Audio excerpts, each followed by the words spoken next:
would like to take some time with this great panel to look at what are direct clients, do we work with them, and if we do, how does it work? Just to provide some scope on the session, by direct client, we are referring to a corporate client that we service directly. We're not talking about an individual that might contract us for moves. We're looking at investigating our options. I do have an extremely competent panel, but they're not going to tell you what you have to do for your business. The idea is that we leave this room after an hour, or after 2 minutes if you're already really bored.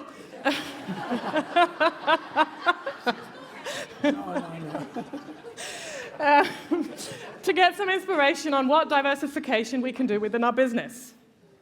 We're going to try and keep it interactive, which is why I'm going to be running around between all of you. It's why you've had to come and sit in the middle. You can put it on the feedback that you really didn't like that.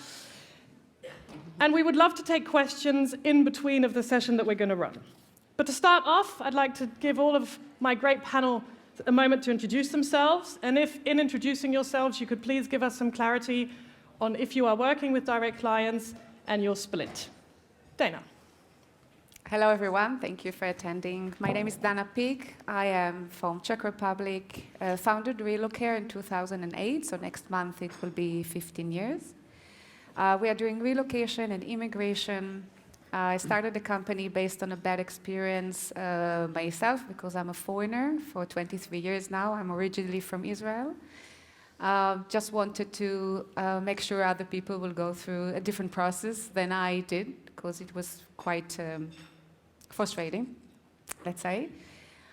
We have 65% of our clients are direct clients. We are quite happy with this balance. Reynold. Hi, good morning, everyone. My name is Reynold Varghese, and I am from Delhi. I work for Relocation, which is again based out of Delhi office. And just to give you a brief introduction about my company, we have been there in the market for the last 26, 27 years, and we are also one of the most awarded DSPs in India. And I'm an MBA graduate. In my current role, I'm working as a director for destination services, managing the operations part. In my current role, I also take care of the Indian subcontinent region, which includes Pakistan, Bangladesh, Sri Lanka, and Qatar and Nepal as well. And based on the discussion that we had in the previous days, we do manage a lot of direct clients and as well as RMC business, this relocation management companies. And our split is somewhere around 70 and 30%, which is more towards the RMC business. And we will discuss during the session that how and what is affecting our business and the direct clients that we handle. Thank you, Reynold. Diego. Hi, good morning. Thank everyone to come to this session. My name is Diego Enriquez. I'm from Argentina, but now I'm currently living in Spain, in Madrid. I am an industrial engineer. I used to work in the oil and gas company, and at that moment I knew that I want to be an entrepreneur, to create my own company. So I saw an opportunity, especially in Latin America. At that moment there was any professional relocation company, so I decided to quit and to start my own company in 2006.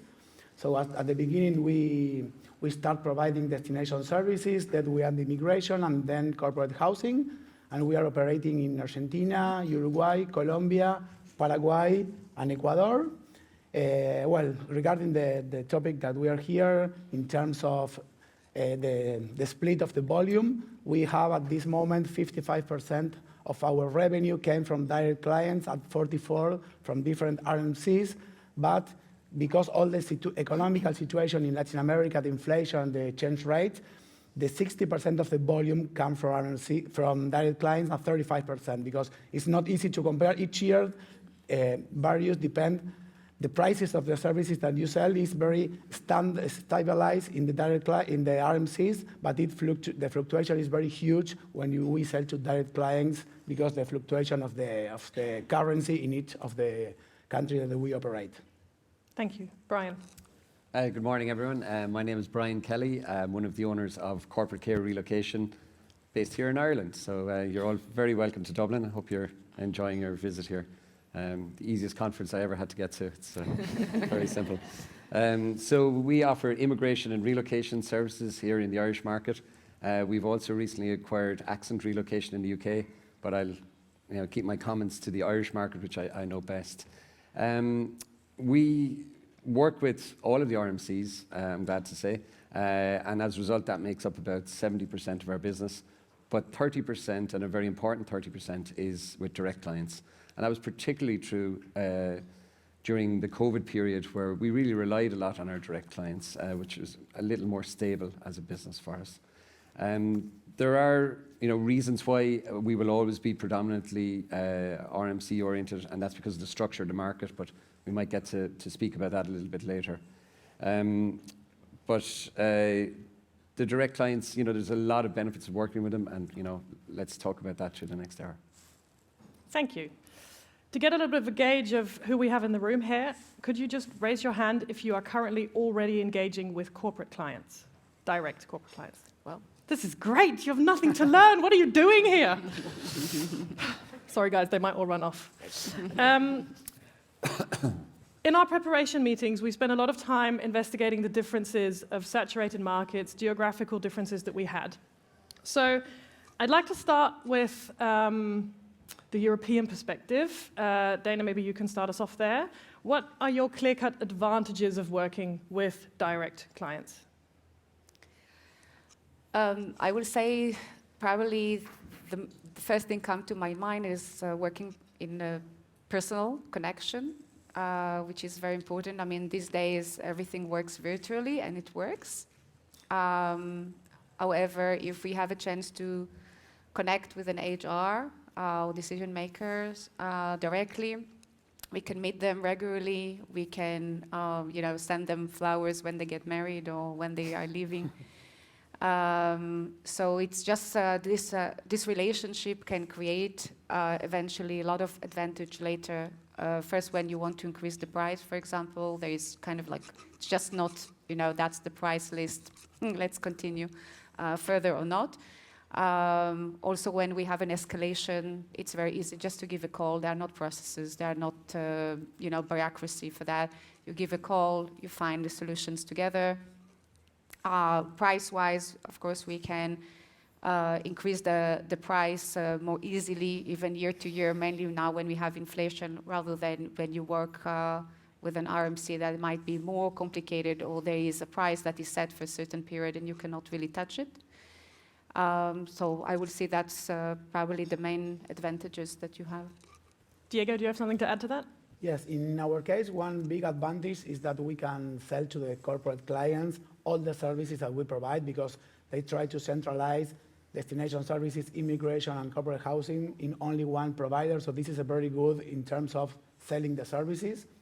Another very important point is that we achieve very good engagement using our technology. We have our own platform to track all the cases and to handle. So it's very, they are so happy every time that we can share with them all the advance that we make in the company, and they try to be connected with our system. And another advantage is as Dana mentioned, is the flexibility and the contact that we have, because we are in the same team, in the same page, and both part of the equation understand all the problems that may arise in the middle of each process. So for me, this is a great advantage to solve all the issues that appear in the middle of the process that we all know. Outside of what the two of them had noticed, does anybody in the audience have a real clear-cut advantage of working with a direct client they'd like to share? I've got somebody behind you with a microphone. Okay. It is more profitable than working with an RMC. Perfect. I'm going to come back to that in a minute. Actually, you can really use your direct clients reference as a very good marketing tool. So, yeah.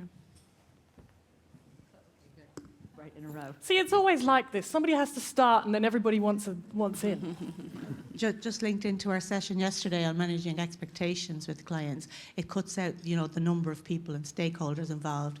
We get our initiations quicker, so we can get to them quicker, manage those expectations. So for me, that's a big advantage. Good one. Yeah, I find it that we can influence a bit on their policy if there are changes in the country that are affecting the relocation, the communication is much more easier. Also, if we have a good communication with that direct client, we're able to feel the culture in the company and sense what it's really being felt about our program. If the company is happy with the service we're providing, or if there is any kind of noise, like, oh, this is working and not working, and we can make adjustments accordingly. Simon, did you say we had one more? Yeah.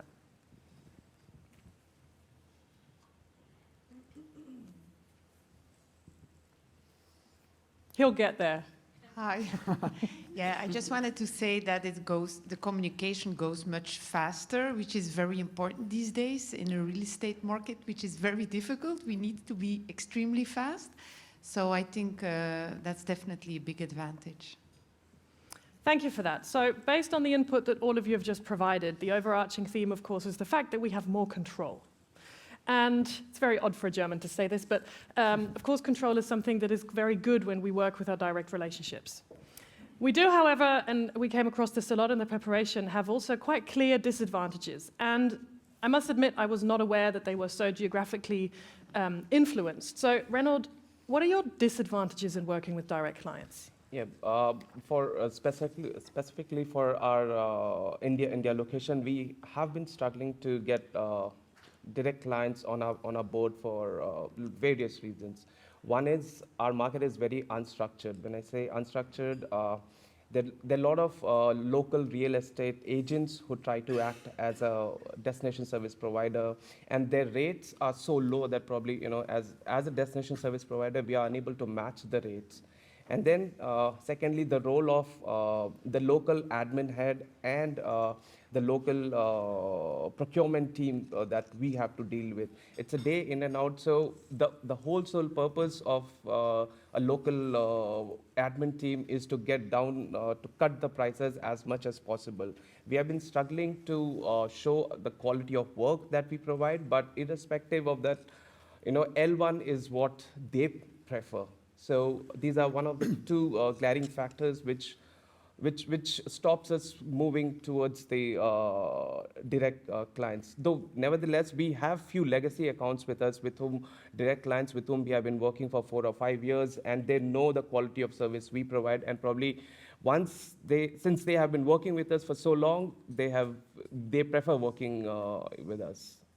That's how. Thanks, Reynold. So we've just had somebody in the audience state that we can sell better margins to direct clients. Reynolds now said that's not true. So Brian, do you have or in his market, not true. Yeah. Brian, what's your take on that? Yeah, so I think some of the difficulties working with the direct clients is they often have very high expectations and often very little knowledge of what's possible within the relocation environment. Whereas, if something coming through an RMC, that's all very well fleshed out in advance. So we spend a lot more time in educating them, but that brings us a much closer relationship. There's a big benefit to that, but there is an overhead involved, say, in the business development time spent up front, the education of the customer and how everything is going to work. And I think really when it comes to, we shouldn't really look at the price, you should look at your margin. And there's a lot of business owners here, and I think the KPI for them is going to be what margin am I making out of this part of the business. So if you have maybe, as the lady said, an opportunity to increase your prices with the direct clients, but at the same time you have more overhead and more cost. I find it just often balances out. So we would find that our net margins for RMC business or for direct business could come out the same. And that's absolutely fine, because if you're accepting of a net margin with one group of customers, why wouldn't you accept it with another? So I don't think it's really about price, I think it's more about margin. I agree, and I think in terms of what we're trying to say, we're not trying to get you to go out and conquer the direct client world at all cost. Of course, the main goal has to be profitability. Diego, you wanted to share something? Yes, one more disadvantage from the known European team with Reynold is that sometimes when we approach new clients that they never hire relocation services, we have sometimes to prove and to explain why we add value to them and how we can tangibilize or material, the way that we provide services and why it's a benefit for the company. We have to explain many times why they have to hire our services in order to get the better result to their assignees. The maturity of the market is not the same in US, in Europe, that in Asia or Latin America. So you feel like you spend a lot of time educating? Well. It's not just the maturity of the market, it's the maturity of the customer and have they done this before, and their level of knowledge, 100% the same here in a different market. Yeah, of course. So you feel like you're spending exponentially more time educating them not only on your services but on the market and the specifications than if you were to sell directly to an RMC? Yes. Am I getting that correctly? Exactly. Okay. Do you get compensation for the consultancy that you do for them, Diego? Like what you've just told, do you raise a fee for the consultancy that you do before you onboard them, or is that all good? No, in general, we know before closing any deal. So, okay. Brian, would you charge for all the consultancy you do up front before you actually get a file? Generally speaking, we roll it into just the cost of business development, and I manage business development for our company. So if it's some of my time to educate somebody, fair enough, that's just part of winning their business. But if we feel there's going to be an ongoing requirement for that or training of the team, then we'd start to put a price on it as it goes through. So initially, we lead some of the costs, but on an ongoing basis, we will charge. And there's probably more opportunity to charge for extra services around training and education and compliance programs and all sorts of different avenues with a direct client that may not be open to you under the restricted guidelines of an RMC saying you're doing exactly this service or exactly that service. So at first, I would say no, over time we would make it back. Yeah, but sometimes we have the HR just replacing. They are changing every 2 years, let's say, and then you find yourself again, continue educating somebody new. It's quite frustrating. Yeah. And then while I'm saying the advantage is the communication, the person communication, it's also a disadvantage at the same time because then they feel free just to contact you just for a question. Yeah. And then this question, you obviously will going to answer because of the good relationship. And then this question is becoming another, 10 emails starting to discuss this specific one. And this is one of the things we are currently trying to solve is maybe to add on a scope very clear to the companies what is a free advice and what is paid advice. Yeah. And it's if any here from the audience have such a scope of a clear rule, I will be happy to meet with you later to be exploring this. Do we have any comments on this? We do have one customer who's like a goldfish. They forget that they used to deal with us before. So they have a new person every 6 months and they go out to the market and they talk to everybody and we say, yeah, we've been working with you for years. Go, oh, okay. And that can be a difficulty with the changing person. Yeah. Got one comment at the back of the room, please. So we're pretty much 100% direct clients. So even if it's an RMC, it's directed by the client to come to us. And when we do have those endless phone calls or people that are a little over the top, one of the benefits of being direct is being able to say, this is beyond the scope of our service.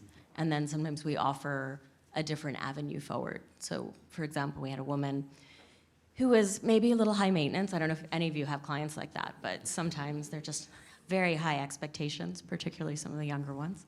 And she was asking us to basically plan her holidays. She also wanted me to find her a museum tour given in French. By the way, French was not her first language, in New York. So I said, well, some of the museums have audio tours. You're welcome to pick up one in French, Chinese, or any other language you choose, but you're not going to find somebody who speaks that. However, here is a list of concierge services. And these people can help you with all of your extra needs. So sometimes we just pivot and we offer something or someone else who can offer those services. And then when it's more the client or HR and they go beyond scope, we say, look, you want me to write up 50 counties in Florida, for example, and you want me to give you an example of each different one before you've actually given me the group move. Why would I do that for you? That's a huge amount of work. So if you'd like to hire me to do that, I'm happy to do that for you. Or if you'd like to hire us for the move, I can give you a price that's fixed for that part of the work. But we basically pivot and say, I'm so sorry, it's beyond scope, and we're really busy handling your other files and giving them the care they need. That's generally how we pivot. Thanks for that. That's a good comment. And the interesting thing is when we're talking about it now, it seems like the RMCs never ask for any information. right? But we all know that's not true. We all know they do. And we also know that a lot of the time they'd rather get it for free than pay for it. Your direct clients are going to be exactly the same. So the important part is that you make a decision for your own business. Which information am I willing to give out? Which information would I rather give out for a fee? And which information will I not give out unless I've actually been contracted for a file? And this is one of the things that in our preparation we spoke about. It's really important that everybody thinks just with a little more reflection on what is my business actually able to do, and to then make these informed decisions on how you want to move forward. And just to add on what Sophie have added, in India specifically, when you're at the initial stages, initial consultancy stage, probably, unless it is an MNC, a multinational corp, if you're reaching out to the local direct clients over there, they expect you a certain level of information to a great extent. So for example, in a very recent case, we tried to tap the company, and we try to give information which is closer to almost a day's work. We help them formulate the mobility policy, but then once we are towards the end of the finalization of the contract, we just got to know that they have hired their own mobility consultants, and probably that's how they will take it forward. So we have burnt our fingers in similar situation in a couple of times, and but still we have to do that. That's what, if we will not do, then probably somebody else will take up the business. But that's a risk that we have to take. Right, I think if you had your scope of services, you always have an hourly rate just tagged on at the bottom. So at least, as the lady at the back said, hey, do you realize how many hours this is going to take me to do? This is a 10-hour job. Multiply that by our hourly rate. Do you really want this? And I think if you put a price on something, it will often scare people off, because you just want to take advantage a little bit, like you said, Dana. But at least pricing and valuing your time will allow your direct client to value your time as well. Yes, but for me, it's very important from the beginning of the company, when you think or try to get the new corporate client, you have to think like a long-term investment, because if you keep the client, we have clients in the last 15 years, so we know that sometimes you are going to lose, okay? It's not logical, it's that they sometimes want to win, or if they cancel the service, they don't, in our cases, sometimes they don't want to pay, and okay, I have to breathe, wait, okay, don't worry, because it's the only way to keep the client during the time. So sometimes it's not logical, but it's important to think to keep the client during the existence of the company. Yeah. Agreed. So we've spoken a little bit about what we feel and what you feel the pros and cons are of working with direct clients. Of course, that's based on the assumption that you have them. So when you go out and look for them, Dana, which type of direct client do you tend to go for? Everyone.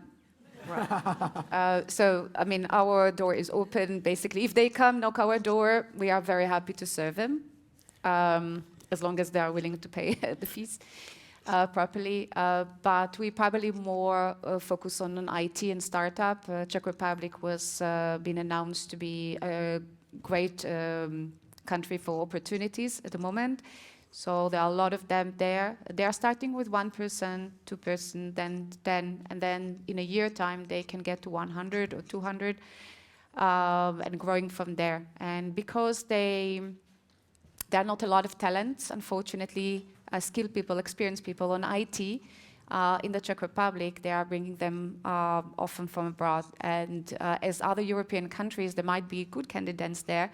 It's quite costly for the Czech Republic. They will actually bring them from non-EU countries. So the potential in these companies is quite big. Diego? Or Reynold? Sorry. Or both? Okay.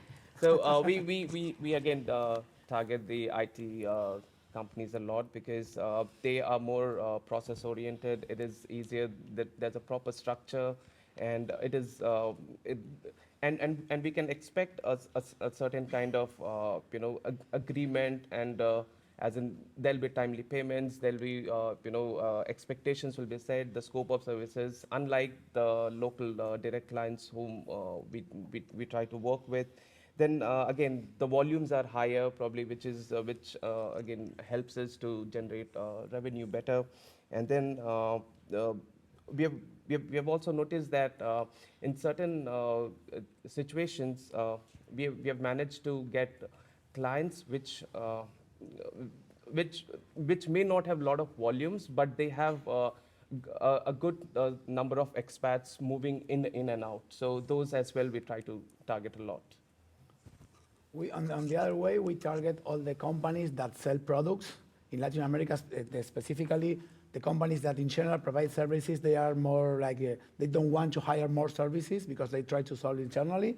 So we target more like oil and gas, pharmaceutical, food and beverage, consumer goods, automotive, all the companies that sell products, because in general, they don't know too much about services. So this is why they want to outsource their services. Actually, similarly to us, because they don't know about the services, we're now finding a lot of companies coming to us who are in the relocation market for the first time. Exactly. They're mid-sized Irish companies who have never had to hire anybody from outside of the country. But because of skills shortages, they're now hiring from within the EU and further beyond the EU. And for the first time ever, they're looking at an immigration application. And then they get somebody in and they realize for the first time ever that one of their colleagues is really struggling to find a place to live. So as a result, they now need our services. They don't know much about it, and the phone tends to ring and say, please, can you help? That's just a great way to start selling to somebody when they're already begging for your help. But it brings a different part of the market into play for us, which wasn't accessible in the past. And that would be kind of SMB to mid-sized local companies. And I think it's also easier to cooperate with them because they start from scratch. Yes. So you use your own scope, you use your own contract, let's say, so you don't spend so much time on your lawyers to figure out, you know, the negotiation contracts. It's kind of like your draft, your terms. Our experience with, at least with the Czech market, that in terms of the contract, they are more caring about the payment terms, and everything else we put it there, they are kind of fine with this. I mean, as long as, you know, they are a small company, medium company, or those who are growing, just starting with this, they don't have an experience. So yeah, it's quite easy and quite fast from the meeting to the signing to get it, because it's mostly our terms, let's say. I'm just going to pause on the contractual side a minute because we are going to get back to that later. Yes. I know that I know that Brian and Dana share the target everyone mindset. Yeah, but actually, there's maybe one exception to that. Well. See. So, as Dana said, we would be the same. You know, we're aggressive, hungry for business, and we would like to take on every client. But then when you get down to somebody who's a small company and you know they're only going to have 1 or 2 moves a year, and yet you still have all this overhead involved. So you have all the sales overhead, the business development overhead, and you know you're going to have, you know, extra admin and extra operations overhead to keep explaining everything, you know, and you have to look at the trade-off, is it really worth it? And I think, again, this goes back to the margin. So again, it goes back for those very small clients. Unfortunately for them, you're going to have to charge more to account for that overhead so that you remain okay with your margin. But I think what will facilitate that is efficiency in your business. So if you have efficiency in your business development process, you have standard presentation, standard price list, stuff that you can just get out there really quickly without you having to be on hours and hours of phone calls, that will help cut down your overhead. And also if you have efficient operations, that one case out of 2 is as efficiently managed as 1 case out of 100. Well, then in that case, you know, your costs are no different. So efficiency is probably the most important thing when you get down to that really low level of volume. Do we have somebody in the audience that would be willing to share one of the sort of sizes that your direct clients normally are? How many files they move and why that works for you? Nobody, really? Not one of you? Okay, fine. Yes. Front row. Do we have a microphone?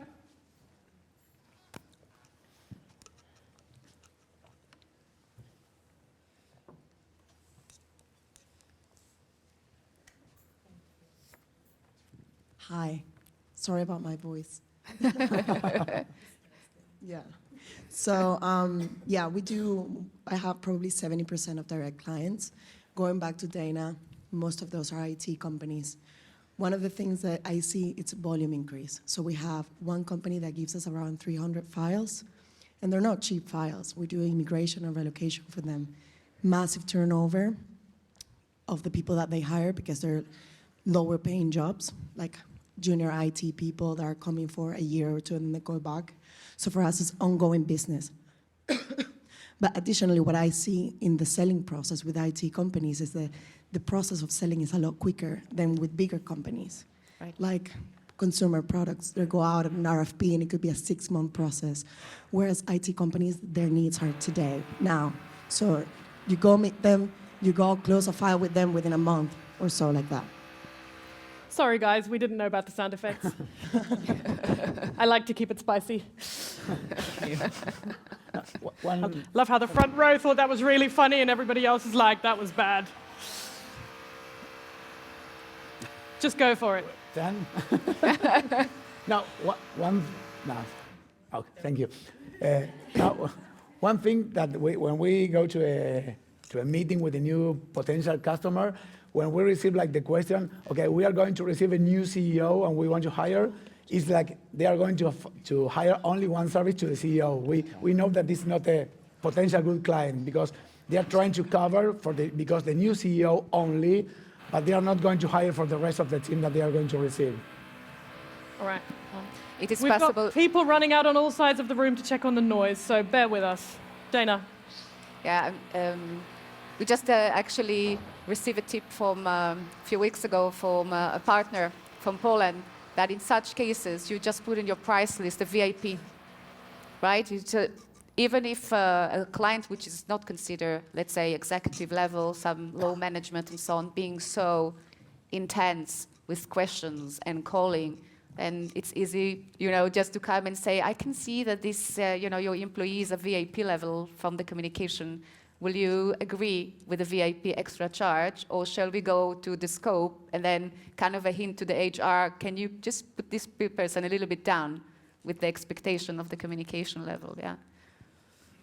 If you were contacted by a large multinational directly, say they had 600 files a year, Reynold, would you quote them or would you refer them to an RMC? We would definitely love to quote them first, but then if it has come through an RMC, the ground rule is never to cross the RMC, and probably we will reach out to them, or probably in the past, if it has ever happened that the same company has been serviced through an RMC, again, we will reach out to them and we will take their approval before reaching out to them and sharing our prices with them. So if somebody reached out to you and they hadn't been with an RMC, would you go to all of the RMCs for approval? No, definitely. If they reach out to us directly, then again, that's our baby, and probably we will move ahead with them. Right. Brian? Yeah, generally speaking, we'll just ask, what has been your relocation solution in the past? And if the relocation solution has been that, they were with an RMC, well, then we might just check, is that still alive? But generally speaking, we'll want the business and we take direct business, and that's okay. But yeah, like Reynold said, we wouldn't risk our relationships with, and it's not just the RMCs, it's global immigration suppliers, anybody who refers business to us. We would never jump past the person who's referred us business. So I'm quite sure the back of the room didn't hear the second half of what he said. We're very sorry. We'd like to just go back and touch on the contractual differences, because we know that negotiating with a direct client can be quite a different ballgame than negotiating with an RMC. Dana touched on some of the things. We've spoken about pricing. Diego, what are some of the other things you see in contracts that your direct clients want you to sign, or how do you feel the negotiating power is? In general, the relationship with the direct clients is so informal in Latin America. They don't want to sign a contract. In general, we send at the beginning of the requirement the proposal. They say, okay, let's start working. We prepare a kickoff meeting, but there is no an SLA very clear in the same way that we work with RMC. So it's good and it's bad at the same point, because they trust us. They know that we are going to solve all the problems, including that ones that they are not in the proposal at the same price, of course. But it's very easy because we can work in our way. So we usually don't sign any service level agreement, any contract. They don't require any certification. So they want us to solve all the problems that they have. Dana, is that comparable to you? I think the same, but it was quite easy, because working on a contract is it's just a lot of hours. And once there is a contract, then their legal department and procurement needs to be involved. And then it's weeks and months. And yeah, it's really uncomfortable, I will say. However, because of a GDPR, we insist of signing agreements, so the rules will be very clear of the responsibilities. So we need to go. I mean, for the Czech Republic market, they don't mind. They will just, trust relations. That's fine. If we are sending termination policy just as an attachment, they're fine with that. But otherwise, for our point of view, we would like to have the signing mostly for the GDPR. Brian, do you feel like having a signed contract gives you a greater safety in keeping the client, or do you feel like it's a bit of a... No, there's always going to be a termination clause in it anyway, so it's probably going to be 3 months. You can lose any business very quickly. But as Dana says, to stay legal and compliant, it's important to have it. And we find that the one contractual term that is constantly being negotiated is payment terms.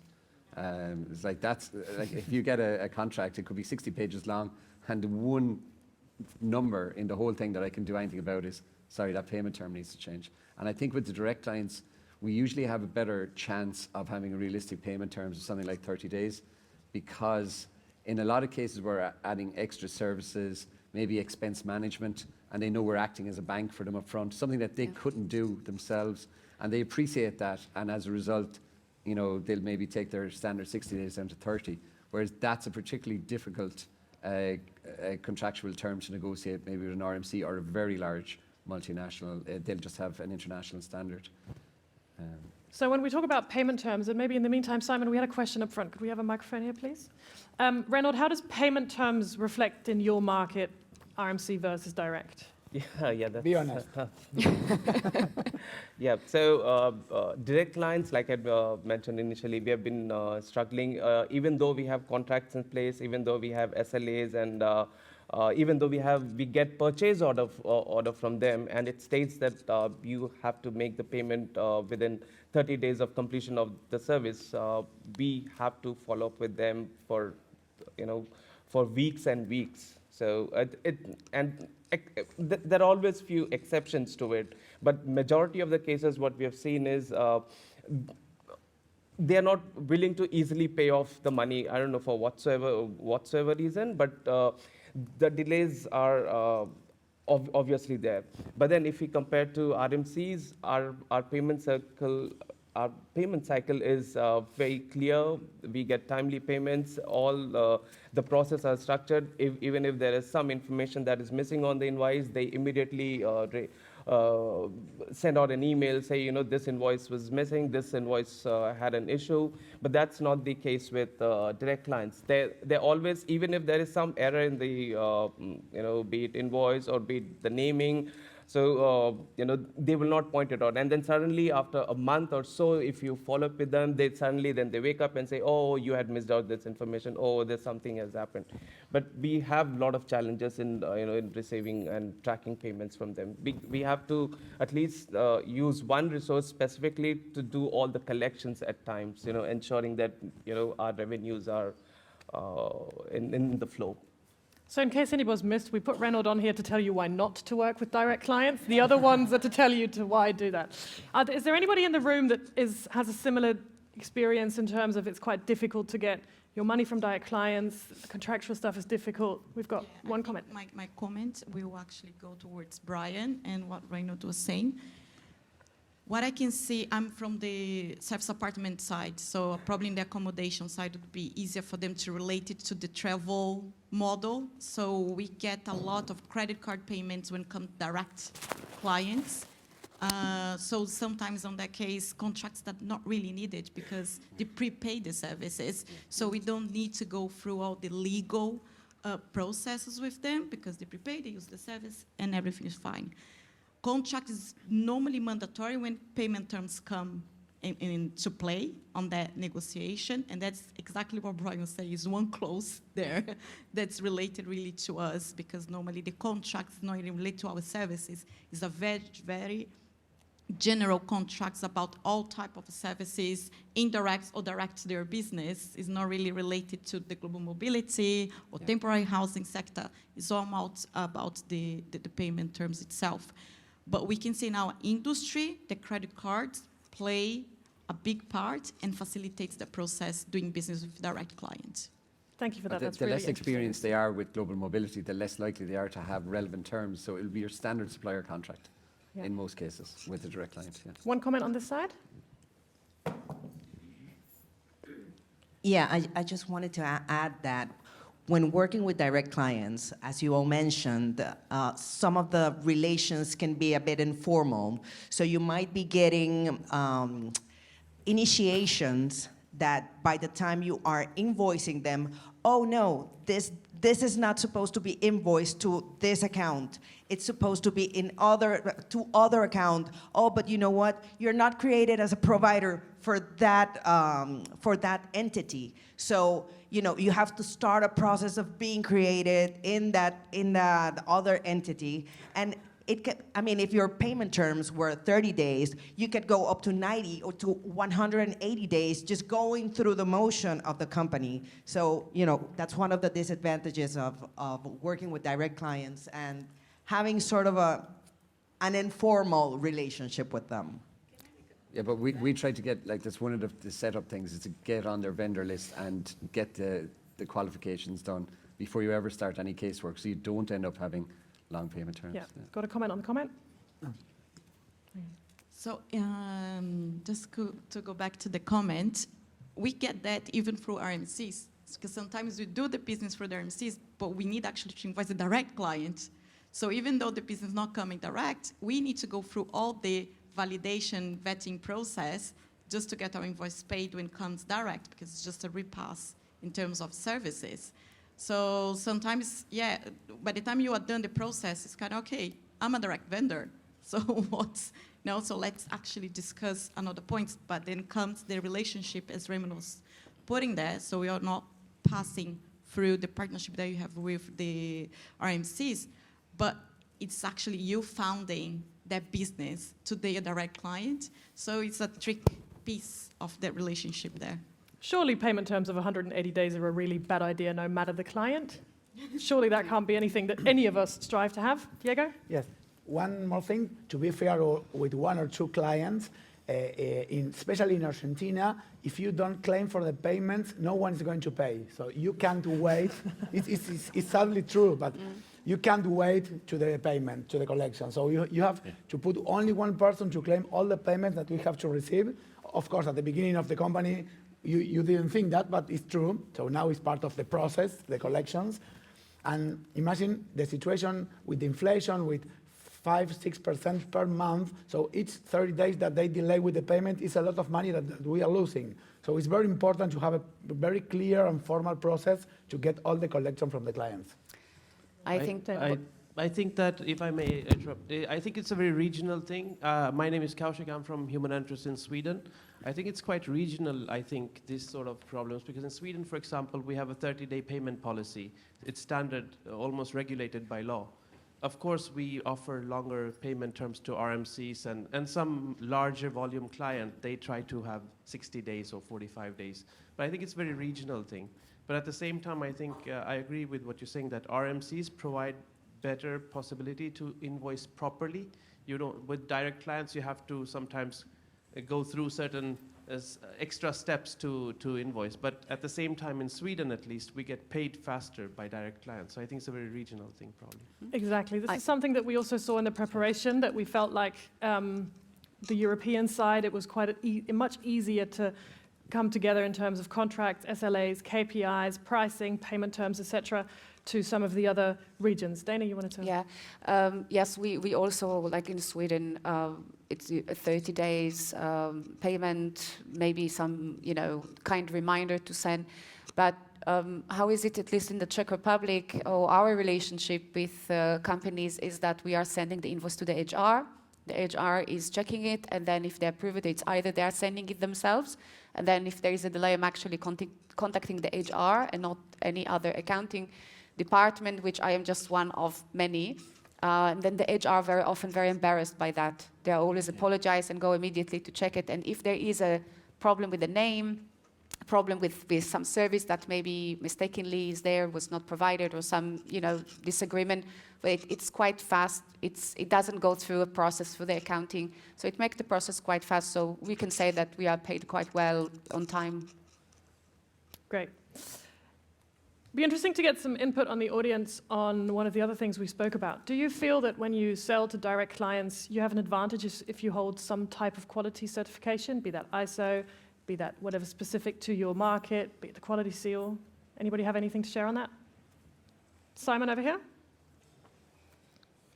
And in the middle.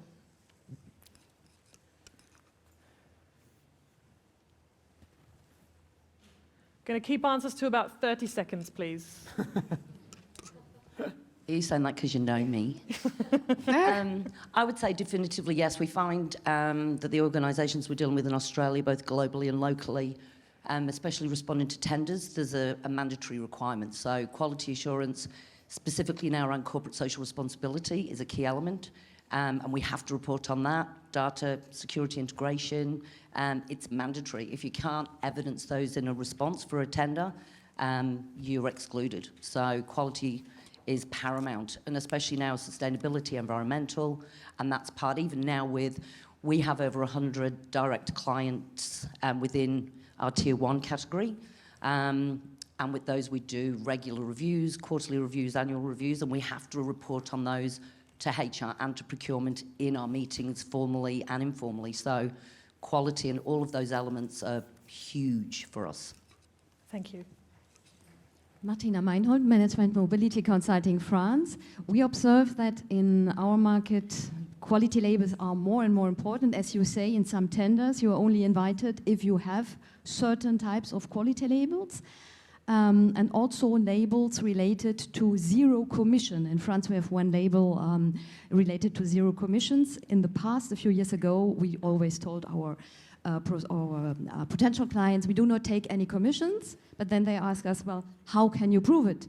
It's difficult to prove something that you do not do. So now we have a label related to zero commission, the Relocation label, very, very important. Thank you. One more? Yeah, I have a slightly different position. I run a pretty small practice, immigration practice in France.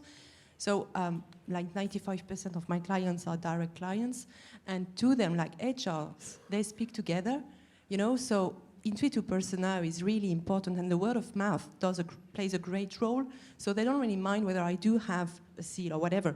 What they want to have is the recommendation from one of their peers, basically. So depends on the structure and the volume, I guess. We had one person stand up over there. Was that to make a comment? Or to, no, stretch the outfit. All right. Yeah, sure. Hi, my name is Peace from Nigeria. I've noticed that when you have like certifications, it gives you an edge over other competitors. So in Nigeria, you have offers from, it's like a bid, you advertise an opening and then you have companies bidding for this position. So once they notice that you have certain certifications, it shows efficiency on your end and gives you an edge over other people. Thank you. I'd like to put in, we're running a little bit short on time. I don't want to keep you over lunch. I would like to put the question to my panel. I know that in some situations it can happen that you work both through an RMC and directly on the same client. Brian, tell me about that. Yeah, it does happen. I would say it's a small part of our business, but it does happen. And it, generally speaking, is where global moves and intercompany moves would be managed by an RMC and internally in the company by the global mobility team. But then occasionally you're going to have local HR who are going to have local hires or some sort of project, and they might come to us directly. And I think, as Reynold mentioned earlier, as long as we keep everything straight and we tell the RMC who's involved that this request has come to us and ask are they happy enough for us to do it. Actually, we find that most of the RMCs will say, yeah, that's fine. So we do have some business in that area, certainly, yeah, in the area of local hires, local transfers, but not in international mobility. Does anybody in the audience have a comment on this?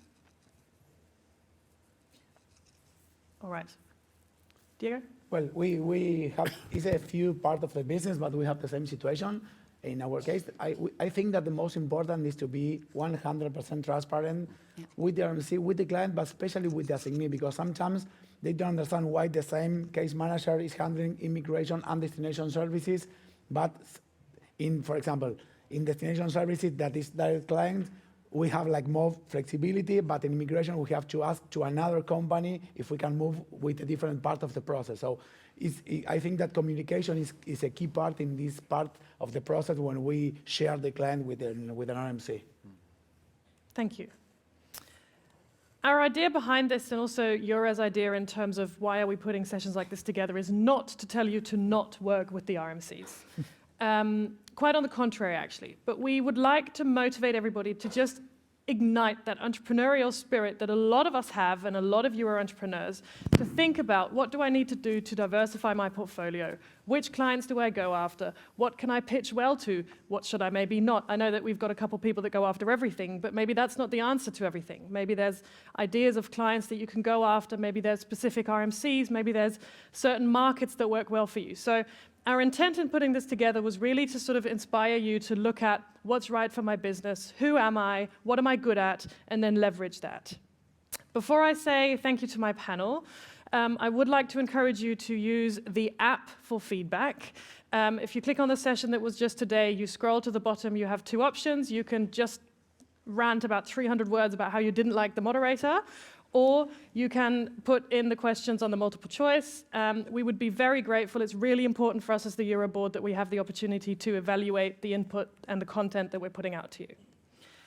Thank you to the four of you for putting your time into this. If we could please give them a round of applause.